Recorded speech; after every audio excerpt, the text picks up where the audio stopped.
mon cul. Et voilà l'engin.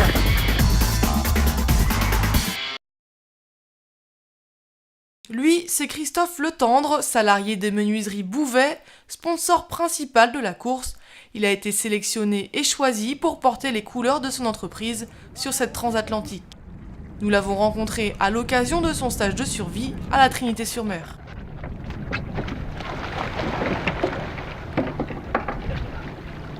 Ça a été un peu difficile. On s'est aperçu au bout de, je dirais, 20-25 minutes que la pompe fonctionnait très mal. Et donc on en a apporté une autre et en 3-4 minutes l'airbag était complètement gonflé et puis on a pu passer à la phase d'hamster, faire le hamster et puis essayer de retourner le bateau. Et puis ça s'est relativement bien passé puisque le bateau s'est retourné comme convenu. C'est vrai que ça fait un peu monter le stress mais ça permet de bien réfléchir et vraiment faire ce qu'il faut pour ne pas commettre d'erreur. Ça va être une aventure unique pour moi, hein. Je pense que ça va être mon plus bel exploit sportif si j'arrive de l'autre côté. Hein.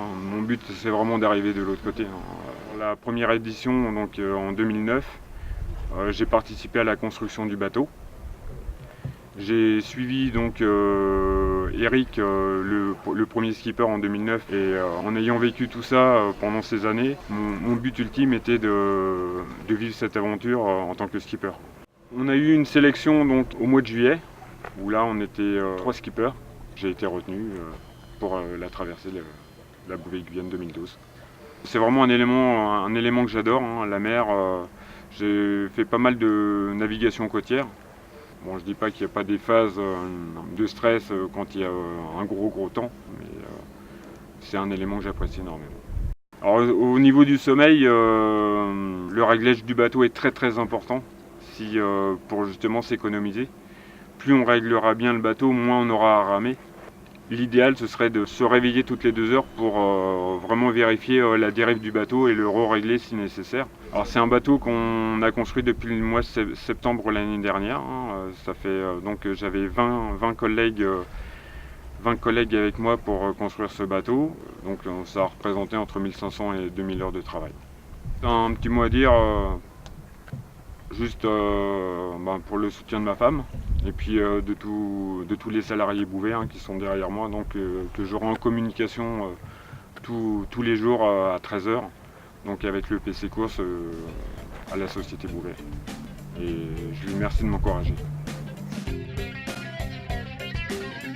En octobre dernier, le prologue a été l'occasion pour Christophe de se mettre en conditions réelles et surtout de se confronter pour la première fois aux autres concurrents.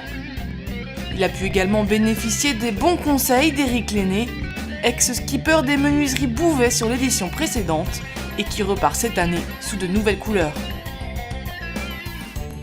Moi, c'est vrai que le départ était très difficile, donc j'étais surpris, j'étais vraiment surpris de remonter un à un les concurrents. C'est vrai que je suis arrivé sur Eric. Pour moi, je le voyais déjà sur le podium, donc je le voyais pas du tout ici. Donc c'est vrai qu'au départ, le doublé, ça m'a fait plaisir.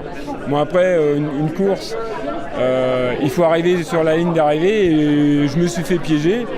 Et justement, Eric a beaucoup plus d'expérience que moi et qui fait que moi, je me suis retrouvé à la ramasse dans la baie alors que Eric connaît déjà beaucoup mieux son bateau et a fait beaucoup mieux que moi. Il y avait une découverte de son bateau sur l'eau. Effectivement, il était intéressant de savoir comment il allait se comporter. Je pense que là, c'est un pari réussi, puisque, comme je l'ai dit, en vitesse pure, moi je l'ai regardé, je l'ai vu, il file bien. Donc c'est un bateau qui va bien travailler.